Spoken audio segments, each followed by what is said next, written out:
Hello నమస్తే సలాం వాలేకుం మీ అందరికీ Everest masala వారవ వంటలు powered by natural refined sunflower ఆయిల్కి స్వాగతం. షోలో రకరకాల వంటలు చేస్తూ ఉన్నాం. అయితే చాలామంది అడుగుతున్నారు, నువ్వేంటి ఎక్కువ మటను అవి చికెన్ ఎక్కువ చేయట్లేదు ఏంటి అని. సో చేస్తూనే ఉన్నాను. అయితే మటను, రొయ్యలు, ఫిష్ అవి కూడా చూపించమని అడుగుతున్నారు. మరి ఈరోజు ఒక మొగలాయి స్టైల్. అయితే ఏంటి, మటన్ కర్రీ పాలకూర వేసామనుకోండి, ఇప్పుడు మన హైదరాబాద్లో ఒక రకంగా చేస్తారు, లక్నోలో వెళ్తే మరో రకంగా చేస్తారు, మనం చెన్నై వెళ్తే అక్కడ ఒక రకంగా చేస్తారు.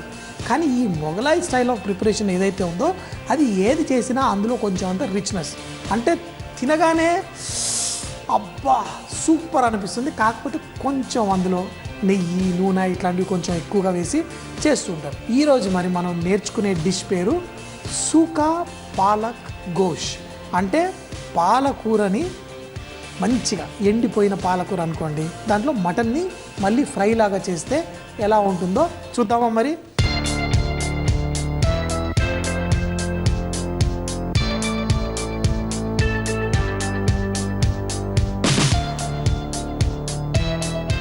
ముందుగా మనం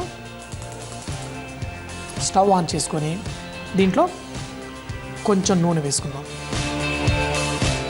ఈ పాలకూర మటన్లో హోల్ గరం మసాలా వేయకుండా కొంచెం గరం మసాలా పౌడర్ వేసుకుందాం, చాలా బాగుంటుంది. అయితే కొంచెం నూనె వేడెక్కిన తర్వాత ఉల్లిపాయలు మరీ ఎక్కువ అక్కర్లేదు, ఇంత వేస్తే సరిపోతుంది. ఎందుకంటే మనం ఎప్పుడైనా కానీ డ్రైగా చేసేటప్పుడు మరీ ఎక్కువ ఉల్లిపాయలు వేసామనుకోండి, అది నీళ్ళు వచ్చి గ్రేవీ వచ్చి మనకి మంచిగా వేయించుకోవడానికి అంత అనుకూలంగా ఉండదు. ఈ ఉల్లిపాయలు వేగుతున్నప్పుడు కొంచెం ఉప్పు వేసుకుందాం. ఉప్పు వేసేసి మరి ఈ ఉల్లిపాయల్ని కొద్దిసేపు వేగనిద్దాం. ఈ ఉల్లిపాయలు కొంచెం వేగిన తర్వాత దీంట్లో మనం మటన్ మరీ పెద్ద పీసులు కాదు, మరీ చిన్న పీసులు కాదు, మీడియం సైజ్ కట్ చేసుకున్న పీసులు అయితే వేపుడికి బాగుంటుంది.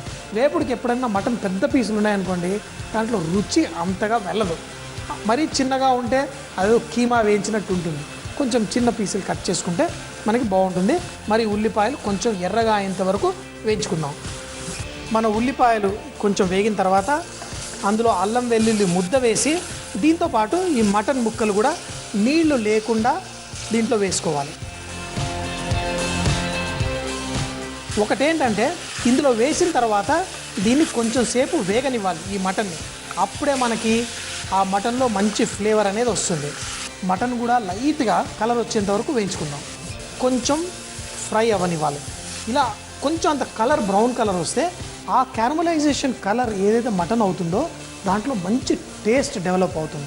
ఇప్పుడు మనం దీంట్లో నీళ్లు పోసి కుక్ చేసుకున్న ఆ ఫ్లేవర్ అనేది మనకి చక్కగా మటన్తో పాటు ఉంటుంది. వేపుడు చేసేటప్పుడు ఎప్పుడన్నా ఇలా ట్రై చేయండి. కొంచెం మటన్ ఇంకా కొంచెం కలర్ రావాలి, కానీ పర్లేదు, సరిపోయింది. మరి దీంట్లో కారం, పసుపు, ధనియాల పొడి అన్నీ వేసి స్లోగా కుక్ చేసుకుందాం. దీంతోపాటు ఇందులో టమాటా. ఏంటి ఇవన్నీ వేస్తున్నారు, పాలకూర వేయట్లేదంటే పాలకూర వేసే విధానం ఒకటి ఉంటుంది. ఈ ప్రెషర్ కుక్కర్లో అంతా ఉడికిపోయిన తర్వాత అప్పుడు మనం పాలకూర ఇందులో వేస్తాం. సో ఇలా అయిన తర్వాత కొత్తిమీర కూడా సగం ఇందులోనే వేసేసుకుందాం. గరం మసాలా కూడా ఇందులో వేసుకుందాం. మంచి ఫ్లేవర్ అంతా మన మటన్కి చక్కగా రావాలి. మిరియాలు ఉన్నాయి, మిరియాలు లాస్ట్లో వేసుకుందాం. అది ఎలా చేయాలో చూద్దాం. మరి ఇప్పుడైతే దీంట్లో కొన్ని నీళ్లు పోసేసి ఇలా కొన్ని నీళ్లు పోసి దీనికి మూత పెట్టేసి కుక్ చేద్దాం. అంటే మనకు కొంచెం ఐడియా ఉండాలి ఎన్ని నీళ్లు పడతాయని. దీని నిండా నీళ్లు పోస్తే ఈ ప్రెషర్ దీంట్లో నుంచి నీళ్లు బయటకు వచ్చేసి అవ్వదు. సో తగినన్ని నీళ్లు పోసి మూత పెట్టేసి ఒక 4 విజిల్లు వచ్చేంత వరకు మనం మటన్ కుక్ చేసుకుందాం. మటన్ లేతగా ఉంటే 3 విజిల్లు, కొంచెం ముదురుగా ఉంటే ఇంకో 2 విజిల్లు ఎక్కువ. మరి పాలకూర మనం కట్ చేసి పెట్టుకున్నాను ఇక్కడ. వీళ్ళు మొగలాయి స్టైల్లో ఏం చేస్తారంటే పాలకూరను కూడా నూనెలో ఫ్రై చేసి అప్పుడు తర్వాత తీసి పక్కన పెట్టుకొని దీంట్లో వేస్తారు. దాంతో రుచి పెరుగుతుంది, చాలా బాగుంటుంది. మరి ఎలా చేస్తానో చూడండి. ఒక ప్లేట్ తీసుకొని వేడి వేడి నూనెలో ఇలా పాలకూర వేస్తాం. ఇలా వేసేటప్పుడు కొంచెం కొంచెం వేయండి, ఎందుకంటే మరీ ఎక్కువ వేస్తే నూనె బయటకు వచ్చి పడే అవకాశం ఉంటుంది.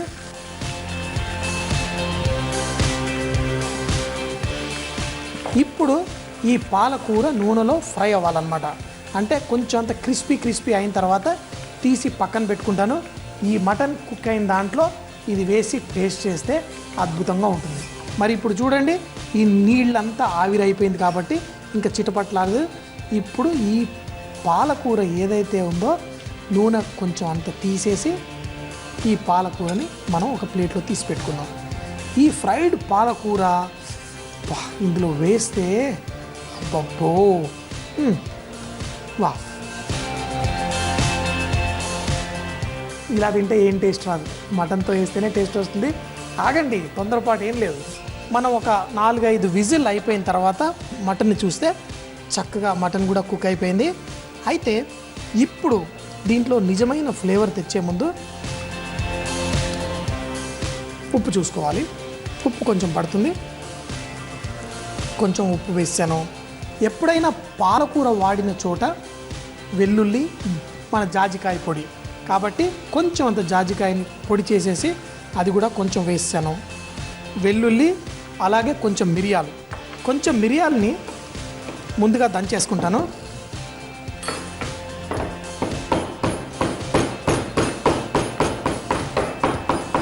కొంచెం దంచేసిన తర్వాత దీంట్లో కూడా వెల్లుల్లి వేసుకొని చాప్, అంటే మీరు ఎలా అన్నా ఇందులో కొంచెం వెల్లుల్లి వేసి ఆ వెల్లుల్ని కూడా కొంచెం దంచేసుకుందాం. మీరు నమ్మరు, ఇప్పుడు మటన్ అంతా ఉడికిన తర్వాత లాస్ట్లో పచ్చిగా వెల్లుల్లి వేస్తున్నాను ఏంటి అంటే మరి అదే కదా టేస్ట్. ఇప్పుడు ఇది వేసే ముందు మనం ముందుగా పాలకూర ఫ్రై చేసి పెట్టుకున్నాం కదా, ఈ పాలకూరను కూడా ఇందులో వేసేసి దీనిపైన మిరియాలు, గార్లిక్ ఇందులో వేసేద్దాం. ఇందులో వేసేసి మిగతా కొత్తిమీర కూడా ఇందులో వేసి దీన్ని కలిపేసుకుందాం. అయితే మీరు ఎప్పుడైనా పాలకూర మనము మటన్ చేసుకుంటే అది కూర అంతా గ్రీన్గా ఉంటుంది. కానీ ఇందులో ఏంటి అంటే ఈ ఫ్రై చేసిన పాలకూర మాత్రమే మనం వేసాం కాబట్టి కలర్ గ్రీన్గా అవ్వదు. ఈ పాలకూర ఫ్రై అయిపోయి మంచిగా క్రిస్పీగా ఉంది కాబట్టి ఇది చక్కగా ఈ మటన్కి పట్టుకొని మంచి టేస్ట్ వస్తుంది. ఇప్పుడు ఆ వెల్లుల్లి కూడా మనం కొంచెం పచ్చిగా వేసాం, ఆ మిరియాలు కూడా లాస్ట్లో దంచి వేసాం. ఇవన్నీ దీనికి కోట్ అయిపోతే సూకా పాలక్ గోష్ రెడీ అయిపోతుంది. టేస్ట్ ఎలా ఉంటుంది అని ఆలోచించక్కర్లేదు. నేను ఏదన్నా ఇంత సంతోషంగా ఎక్కలేని ఉత్సాహంతో మీకు చెప్తున్నాను అంటే ఇది నా ఫేవరెట్. ఇది రెస్టారెంట్లో ఒక పెద్ద షెఫ్, ఆయనకి నేను పనిచేసినప్పుడే ఆయన ఒక 40-50 సంవత్సరాల ఎక్స్పీరియన్స్ ఉన్న షెఫ్. ఆయన మరి ఈ డిష్ చేస్తామని నేను అడిగాను, ఏంటండి ఇలా పాలకూర అంతా ఫ్రై చేస్తే దీంట్లో పౌష్టిక విలువలు అన్నీ పోవా అన్నాడు. నోరు మూసుకొని ఒకసారి తిని చూడు, పౌష్టిక విలువలు కొన్ని అప్పుడప్పుడు పోయినా పర్లేదు, ఇంత రుచిగా తినాలి అన్నాడు. తిని చూశాను, నిజంగా ఎంత టేస్ట్ అంటే అంత టేస్ట్ ఉంటుంది. లాస్ట్లో కొంచెం అంత నిమ్మరసం, ఎక్కువ వద్దు, కొంచెం ఇలా కలిపేసుకొని దీన్ని మనం తింటే ఎలా ఉంటుంది అంటే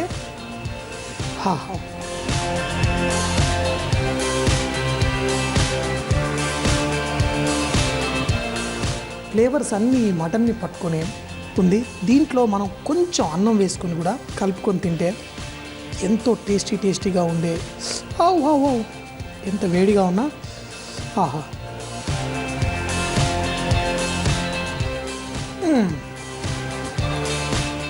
సూపర్ అంటే సూపర్. సూకా పాలక్ గోష్ తయారు చేయ విధానం. ప్రెషర్ కుక్కర్లో నూనె వేడి చేసి ఉల్లిపాయ ముక్కలు, ఉప్పు వేసి వేయించి కొంచెం అల్లం వెల్లుల్లి పేస్ట్, మటన్ ముక్కలు వేసి 5-6 నిమిషాల పాటు చక్కగా వేయించుకోవాలి. ఇందులో కారం, పసుపు, ధనియాలు, టమాటా ముక్కలు, కొత్తిమీర, గరం మసాలా, తగినన్ని నీళ్లు పోసి మూత పెట్టి 4-5 విజిల్లు వచ్చేంత వరకు ఉడికించుకోవాలి. ఇప్పుడు మరో ప్యాన్ లో నూనె వేడి చేసి సన్నగా తరిగి పెట్టుకున్న పాలకూర వేసి వేయించుకొని ప్లేట్లోకి తీసి పెట్టుకోవాలి. ఇప్పుడు ఉడికించిన మటన్ లో జాజికాయ పొడి, వేయించి పెట్టుకున్న పాలకూర, వెల్లుల్లి, కొత్తిమీర వేసి కలిపి చివరిగా కొంచెం నిమ్మరసం పోసి వేడివేడిగా అన్నంతో తింటే చాలా. హలో వ్యూవర్స్, ముందుగా మీ అందరికీ థ్యాంక్ యూ. ఎందుకంటే మాకు మీరు మంచి రెసిపీస్ రాసి పంపిస్తున్నారు. సో ఆ రెసిపీస్ అన్నీ మీకోసం నేను ముందు చూపించబోతున్నాను. ఈరోజు నేను చూపించబోయే ఈ బ్రేక్ఫాస్ట్ రెసిపీ చాలా సింపుల్ అండ్ చాలా టేస్టీగా ఉంటుంది. పిల్లలకైతే గంతులేసి ఇష్టపడతారు. సో మరి ఈ మంచి డిష్ పేరు హనీ రోటీ, అంటే తేనెతో చేసిన రొట్టె. ఇది చాలా చాలా సింపుల్ చేయడంలో, అలాగే టేస్టీ కూడా. సో మరి చేసేద్దామా?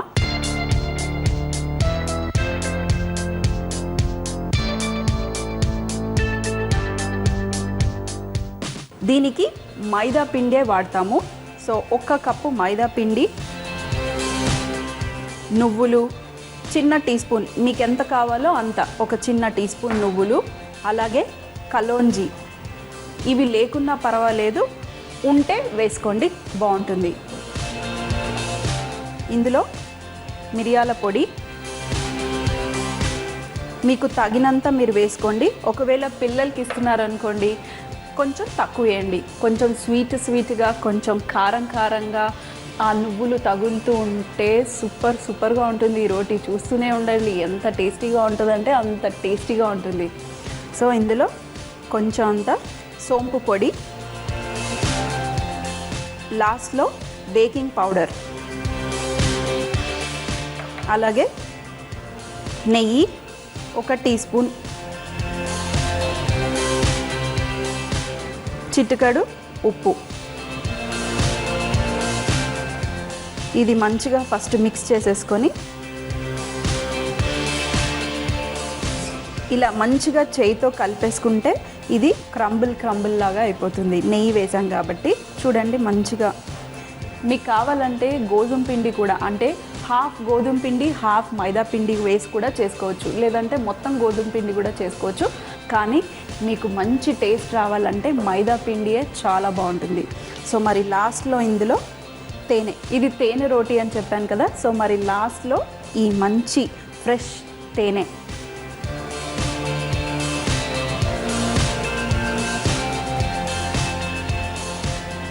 ఒక కప్పు మైదా పిండికి 1/4 కప్పు తేనె వేస్తే బాగుంటుంది. కొంచెం నీళ్లు వేసుకొని ఇది మరీ గట్టిగా కాకుండా మరీ పల్చగా కాకుండా కలిపి పెట్టుకుందాం. ఇంకొంచెం సాఫ్ట్గా కూడా మీరు తడుపుకున్నా పర్వాలేదు, మీరు చూసుకోండి. మీకు మనం చపాతీ చేసుకునేటట్టు ఉంటే బాగుంటుంది. మరీ మెత్తగా అయిపోయింది అనుకోండి కొంతమందికి రాదు. సో మీకు ఎలా తడుపుకుంటే ఈజీ అవుతుందో మీరు అలా తడుపుకొని చేసుకోవచ్చు. సో నేను ఇంత సాఫ్ట్గా తడుపుకున్నాను. ఇది ఒక 5 లేదా 10 నిమిషాల పాటు రెస్ట్ చేసుకుందాము. దాని తర్వాత మనం చిన్న రోటీలు చేసుకుందాం. 5 లేదా 10 నిమిషాల తర్వాత ఇది చూడండి, పిండి మంచిగా కొంచెం సాఫ్ట్గా అయిపోయింది. ఇంకా ఇప్పుడు మనం ఇది చిన్న మీకు ఏ సైజు కావాలో ఆ సైజు చిన్న రౌండ్స్ చేసేసుకొని రోటీలాగా లేదా పూరీలాగా ఒత్తేసుకోవడమే. కొంచెం పొడిపిండి వేసేసుకొని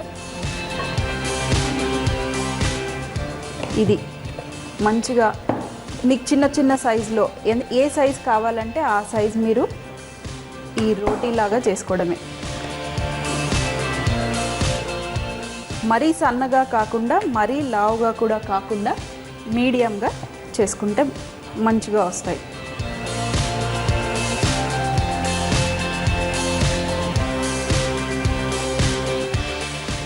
మీకు మంచి షేప్స్ కావాలంటే ఇలా కట్టర్ తీసుకొని ఇలా కట్ చేసేసుకుంటే, ఇది రౌండ్గా ఉంది, కొంచెం వేరే షేప్స్ ఉన్న కట్టర్స్ ఏమన్నా ఉన్నాయనుకోండి, లేదంటే మనకి మూతలు కూడా వెరైటీ మూతలు దొరుకుతాయి కదా, ఆ మూతలు పెట్టి కూడా కట్ చేసుకుంటే మంచి షేప్స్ వస్తాయి.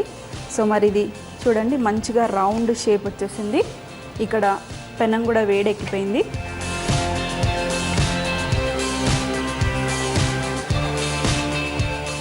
ఇది తొందరగా కలర్ వచ్చేస్తుంది, ఎందుకంటే ఇందులో మనం తేనె వేసాం కాబట్టి.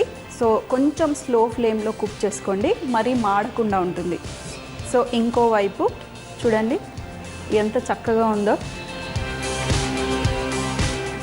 మీకు కావాలంటే కొంచెం నెయ్యి రుద్దుకున్నా పర్వాలేదు, లేదా బటర్ రుద్దుకున్నా పర్వాలేదు, కానీ ఇది పర్ఫెక్ట్. ఆల్రెడీ మనం ఇందులో నెయ్యి వేసాము, అన్నీ వేసాం కాబట్టి మళ్ళీ బయట నెయ్యి ఎందుకు, ఇది బాగుంటుంది ఇలాగే.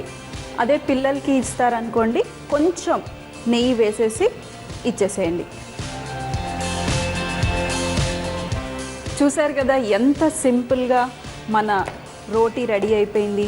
ఇలాగే తింటే సూపర్గా ఉంటుంది, ఎందుకంటే ఇందులో అన్నీ ఉన్నాయి. కారం ఉంది, తీపి ఉంది. సో ఇంకేం అవసరం, మీరు ఇలాగే చేసేసి చిన్న చిన్నగా టిఫిన్ బాక్స్లో పెట్టించారనుకోండి, పిల్లలు ఎంజాయ్ చేస్తారు.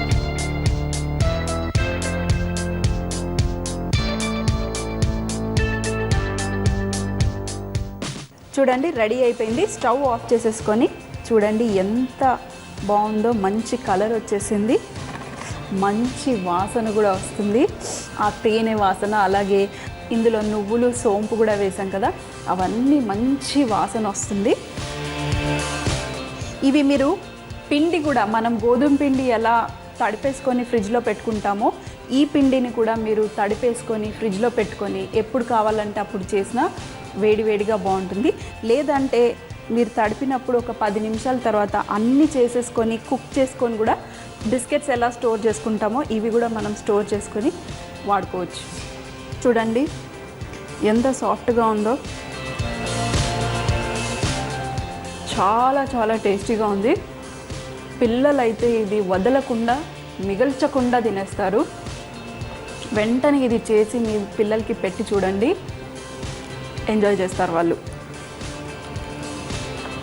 నేనైతే ఈరోజు మా బాబుకి ఇదే, లేదంటే రేపు నేను బ్రేక్ఫాస్ట్కి లేదా టిఫిన్ బాక్స్కైనా మా బాబుకి ఇదే పెడతాను.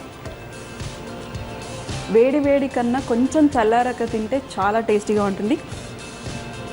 దీనికి మంచి కాంబినేషను పెరుగుతో తింటే సూపర్ కాంబినేషన్. ఇందులో కావాలంటే మీరు కొంచెం చక్కెర వేసుకొని ఇది పెట్టుకొని తిన్నా పర్వాలేదు, కానీ ఇది స్వీట్గా ఉంది కాబట్టి ఇది మామూలు పెరుగు వేసుకొని తిన్నా సూపర్గా ఉంటుంది. నన్ను అడిగితే మాత్రాన డైరెక్ట్గా ఇలా తీసేసుకొని ఎంజాయ్ చేయటమే. మరి చూసారు కదండి ఈ అద్భుతమైన హనీ రోటీ. వెంటనే ట్రై చేయండి, తప్పకుండా ట్రై చేయండి, చాలా చాలా బాగుంది.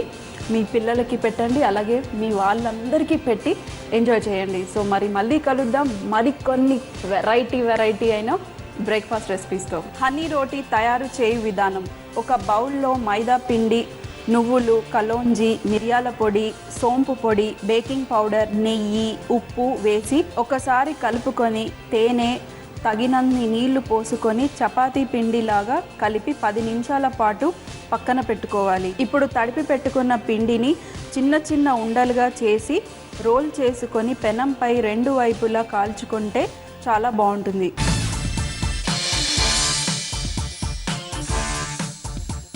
ఇన్స్టంట్ చట్నీ పౌడర్ ఎలా చేయాలో చూద్దాం. ముందుగా ఒక బాండీలో వేరుశనగకాయలు, పుట్నాల పప్పు, ఎండుమిరపకాయలు, రాళ్ళుప్పు, ఎండు కొబ్బరి పొడి వేసి పచ్చివాసన పోయేదాకా ఫ్రై చేసుకోవాలి. అది చల్లారాక మిక్సీలో వేసి పౌడర్ చేసి డబ్బాలో స్టోర్ చేసుకోవచ్చు. మీరు కావాలనుకున్నప్పుడు ఈ పొడిలో నీళ్లు కలిపి పేస్ట్లా చేసి వాడుకోవచ్చు.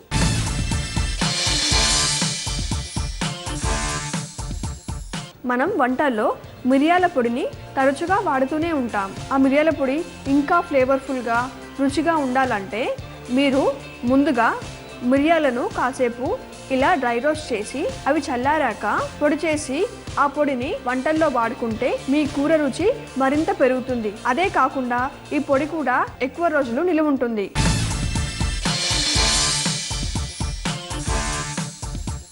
ఎండు కొబ్బరిని కట్ చేయడం కొంచెం కష్టమైన పనే. చూడండి ఇలా స్లిప్ అవుతూ ఉంటుంది. అలా స్లిప్ కాకుండా సులువుగా కట్ అవ్వాలి అంటే మీరు ఇలాంటి ఒక పెద్ద చాకును తీసుకొని ముందుగా ఇలా నిలువుగా పెట్టాలి. తర్వాత దీని కింద కొబ్బరి చిప్పను పెట్టి ఇలా గట్టిగా ప్రెస్ చేస్తే ఈజీగా విరిగిపోతుంది. తర్వాత మీరు ముక్కలు కట్ చేసి వాడుకోవచ్చు.